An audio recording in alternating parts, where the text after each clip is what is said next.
Solar salesmen love to upsell high-efficiency panels. 22% efficiency instead of 18%. For $1,000 extra. They make it sound like you're leaving money on the table if you don't upgrade. I ran the numbers. The difference is way smaller than they want you to believe. And there's a metric that matters way more than efficiency that nobody talks about. Let's start with what efficiency actually means. When sunlight hits a solar panel, most of that energy doesn't get converted to electricity. It's reflected, absorbed as heat, or lost in the conversion process. An 18% efficient panel converts 18% of the sunlight that hits it into electricity. The other 82% is wasted. A 22% efficient panel converts 22%, still wasting 78%. So the difference between an 18% panel and a 22% panel is 4 percentage points of conversion efficiency. Not a 4% difference, 4 percentage points. Now let's talk about what that actually means for your power generation. An 18% efficient panel rated at 300 watts will generate about 300 watts under ideal conditions. A 22% efficient panel rated at 350 watts will generate 350 watts. That's a 16% difference in output for the same size panel. Not nothing, but not massive either. Here's where it matters: roof space. If you have limited roof space and you need to maximize output, higher efficiency panels let you generate more power in the same area. Example, you have space for 16 panels.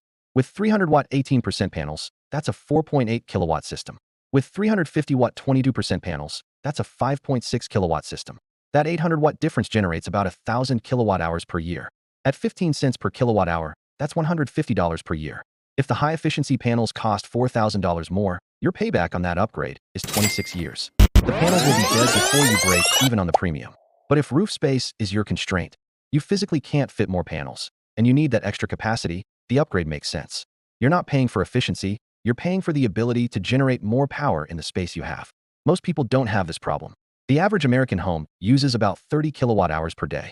To cover that, you need about a 7 to 8 kilowatt system. That's about 20 panels. If you have a standard roof with decent sun exposure, you can fit 25 to 30 panels easily. You don't need high efficiency panels. You need enough panels to meet your usage. Here's the metric that actually matters: temperature coefficient. This measures how much efficiency the panel loses when it gets hot. Remember, solar panels hate heat. For every degree Fahrenheit above 77 degrees, they lose a small percentage of output. A panel with a temperature coefficient of negative 0.4% per degree Celsius loses less output in heat than a panel at negative 0.5%. That difference compounds over the lifetime of the system. A panel with a better temperature coefficient will outperform a higher efficiency panel with a worse temperature coefficient in hot climates. Panels in Phoenix are sitting at 150 degrees in July. That's 73 degrees above the rated temperature. At negative 0.4% per degree Celsius, that's about a 16% loss in output. A panel with negative 0.5%, 20% loss. So an 18% efficient panel with a great temperature coefficient can outperform a 22% efficient panel with a bad temperature coefficient in real-world hot conditions. But installers don't talk about temperature coefficients. They talk about efficiency because it's easier to sell. Higher number sounds better. They show you the spec sheet, 18% versus 22%. They tell you that's a 22% improvement. It's not. And they charge you $4,000 for it. Here's the other thing: degradation rate. All panels lose efficiency over time. Standard panels degrade at about 0.5% per year. Premium panels might degrade at 0.3%. Over 25 years, the standard panel drops from 18% to about 16.7%. The premium panel drops from 22% to about 20.3%. That difference shrinks over time. Year 1, the premium panel is 22% better. Year 25, it's only 15% better. So you're paying a premium for an advantage that decreases every year. Now let's talk brands.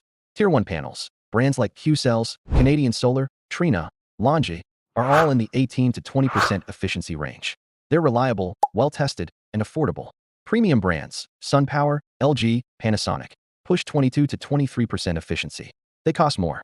Are they better? Marginally. Are they worth the premium? Rarely. Unless you have roof space constraints, you're paying for brand prestige, not meaningful performance gains. Here's the real question you should ask installers. What's the temperature coefficient of these panels?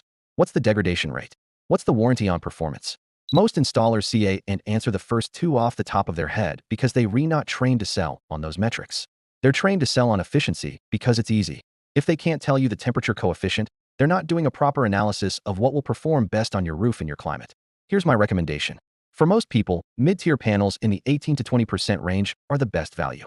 They're proven, affordable, and perform well. If you have roof space constraints, consider higher efficiency panels.